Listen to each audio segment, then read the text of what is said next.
ఏది తెలుగు అమ్మాయి అంటే హీరోయిన్, తెలుగు హీరోయిన్ అంటే చాలా మంది టక్కుని గుర్తొచ్చేది ఇషారబ్బా, స్వాతి, వీళ్ళే. చాలా తక్కువ మంది ఉన్నారు. But 2013 your first movie. Yeah.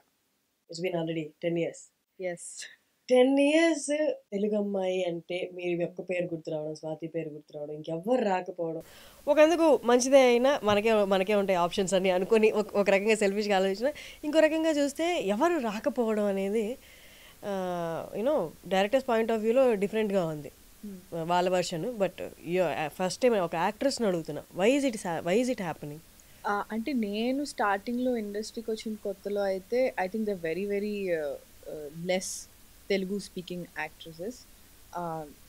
As you told, Swati is there, she's still there. ఇంకా ఇద్దరు ముగ్గురు కూడా ఉన్నారు. ఇప్పుడు చాలా మంది అయ్యారు. I think after Covid OTT వచ్చిన తర్వాత people actually directors, producers started casting Telugu speaking actresses. So I think ఇప్పుడు చాలా మందిని చూస్తున్నాం. నేను వచ్చినప్పుడు నేను చాలా ఇంటర్వ్యూస్లో కూడా చెప్పాను, అంటే లైక్ ఎక్కువ ప్రిఫర్ చేయరు అని చెప్పి. And you go and work in other languages as well, and there is nothing wrong. వేరే వాళ్ళు కూడా ఇక్కడికి వచ్చి వర్క్ చేస్తారు.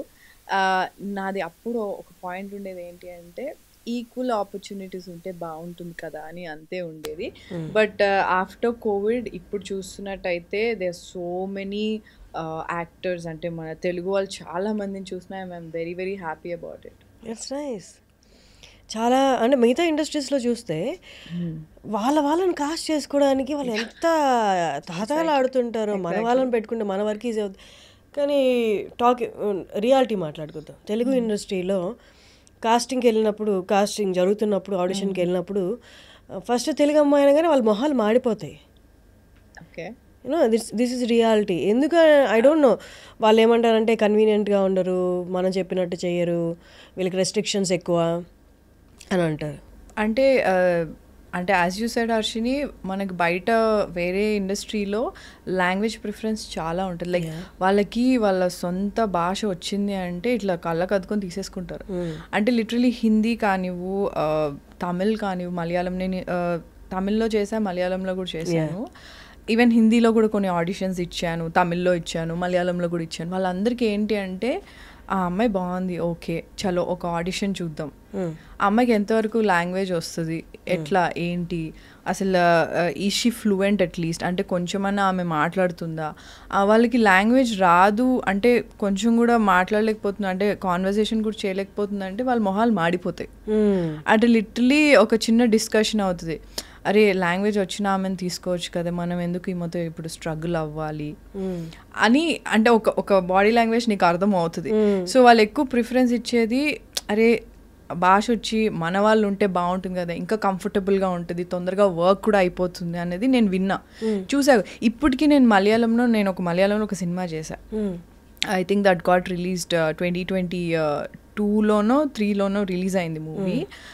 ఇప్పటికీ నాకు ఇప్పుడు మలయాళంలో నేను చెయ్యాలి అంటే అక్కడ మేనేజర్స్ కానీ ఎవరైనా తెలిసిన వాళ్ళైతే ఏం సజెస్ట్ చేస్తారంటే, ఇక్కడ మలయాళం వచ్చిన వాళ్ళకి ఎక్కువ ప్రిఫరెన్స్ ఉంటుందండి అన్నారు. నాకు ఓకే, అండర్స్టాండబుల్ థింగే అది, ఆబ్వియస్లీ ఓకే. ఎందుకంటే అక్కడ నేను మలయాళం సినిమా చేస్తున్నప్పుడు, నేను కుంచకో బోబన్ నా ఫస్ట్ హీరో మలయాళంలో, మేము యాక్ట్ చేస్తున్నప్పుడే ఆయన 2 movies back to back release అయినాయి. నా సినిమా అయిపోయే లోపల ఆయన ఒక 2-3 సినిమాలు షూట్ కూడా చేస్తున్నారు. నాది అయిపోయి ఇప్పుడు ఒక ఆల్మోస్ట్ ఒక 1 year అయిపోయింది ఆ సినిమా. ఆయన ఒక 6 మూవీస్ రిలీజ్ అయినాయి. సో వాళ్ళు ఏంటి అంటే ఒక్కొక్క మూవీ ఒక స్కెడ్యూల్లో అయిపోతుంది. అంటే లైక్ లెట్స్ ఒక 50-60 days ఒక స్కెడ్యూల్లో వాళ్ళు మొత్తం ఫినిష్ చేసేస్తారు, రిలీజ్ కూడా చేసేస్తారు. సో వాళ్ళకి అండ్ అందరికీ లాంగ్వేజ్ వచ్చు. అండ్ నేను షూట్కి వెళ్ళినప్పుడు కూడా నాది బైలింగ్వల్ మూవీ ఉండింది అనమాట, మలయాళం తమిళ్ బైలింగ్వల్. సో నాకు మలయాళం అసలు అర్థమయ్యేది కూడా కాదు. తమిళ్ నాకు వస్తుంది, తమిళ్ నేను మాట్లాడుతుంటే నాకు వచ్చేస్తుంది, అండ్ డైలాగ్స్ ఈజీగానే వస్తుంది నాకు. But Malayalam was very very very tough. So నేను ఒక్క 2-3 టేక్స్ ఎక్స్ట్రా తీసుకున్నాను అంటే అందరు మొహాలు చూసుకునేవారు.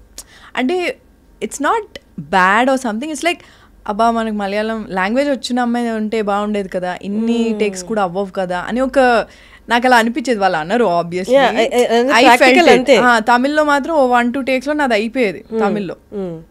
కానీ మలయాళం వచ్చేసరికి ఐ యూస్ టు అంటే చాలా కష్టం అయ్యేది. I use to struggle a lot because I don't know the language. So ఆ ఒక్క సినిమా I think I'm lucky or something because నాకు మలయాళం రాదు, తమిళ వస్తుంది కాబట్టి I think they casted me and I suited the part. So అన్నిట్లో even హిందీలో కూడా హిందీ రావాలి compulsory because that's national language కాబట్టి. నాకు హైదరాబాదీ హిందీ వస్తుంది అండ్ నార్మల్గా కూడా కొంచెం శుద్ధి హిందీ కూడా వస్తుంది నాకు. సో అక్కడ కూడా ఏంటి అంటే కొంచెం మనకి అంటే కొంచెం హైదరాబాద్ టచ్ లేదా సౌత్ టచ్ ఉందనుకో, ఆ క్యారెక్టర్కి ఉండాలి అలాగా. ఆ క్యారెక్టర్ అలా మాట్లాడితేనే ప్రిఫరెన్స్ ఉంటుంది. లేదు ప్రాపర్ హిందీ మాట్లాడేది ఉంటే మనకి ఎక్కడొక్కడ దొబ్బేస్తుంది పక్క. సో కానీ నేను మాట్లాడేటప్పుడు కొంచెం కాన్షియస్గా ఆడిషన్ అన్నీ చేస్తే, ఇప్పుడు యాడ్ షూట్కి కూడా ఆడిషన్ చేయాలి నీకు హిందీలో. సో అంత స్పెసిఫిక్గా ఉంటారు. వెరాజ్ ఐ థింక్ తెలుగులో I think only few directors audition and take a call. So I think that's the reason మనకి ఇక్కడ చాలామంది లైక్ వేరే దగ్గర నుంచి కూడా ఇక్కడికి వచ్చి they do a lot of movies here and go back to their అంటే లైక్ వాళ్ళ లాంగ్వేజ్ ఇండస్ట్రీ దగ్గరికి వెళ్ళిపోయి I think they settle down and all. It's a very good thing.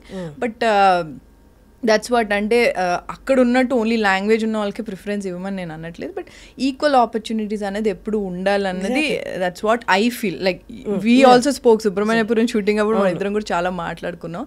So after I think lockdown తర్వాత it has changed a lot.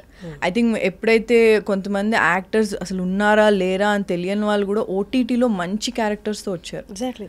అంటే మనకి acting ఈమె బాగా perform చేస్తుందా, any actor, it can be any male or female, any one బాగా చేస్తుందా చేయదా అనేది నువ్వు ఒక మంచి క్యారెక్టర్ చేసినప్పుడే తెలుస్తుంది. సో అలాంటి కొంతమంది యాక్టర్స్ ఈవెన్ నాకు కూడా నువ్వు ఒక మంచి క్యారెక్టర్ వస్తే కానీ నువ్వు నిన్ను ప్రూవ్ చేసుకోలేదు, అప్పుడే అందరు నేను చూస్తారు. Okay she's capable of doing these kind of roles or characters or ఇంత మంచి పర్ఫార్మెన్స్ ఇస్తే ఒక పర్ఫార్మర్ అని ఒక పేరు రావడం అనేది చాలా చాలా కష్టం. So I think after lockdown కొంతమంది యాక్టర్స్ అలాంటి క్యారెక్టర్స్ని తీసుకొని సడన్గా నీకు ఓటీటీలో అని చూసి ఏంటి వీళ్ళు ఇంత బాగా యాక్ట్ చేస్తారో, అలాంటి యాక్ట్రెసెస్ చాలామంది నేను చూశాను actors. So I think we are in a great space right now. అంటే లాంగ్వేజ్ బ్యారియర్స్ అన్నవి ఏం లేవు because there subtitles, there dubbing option, you have everything right.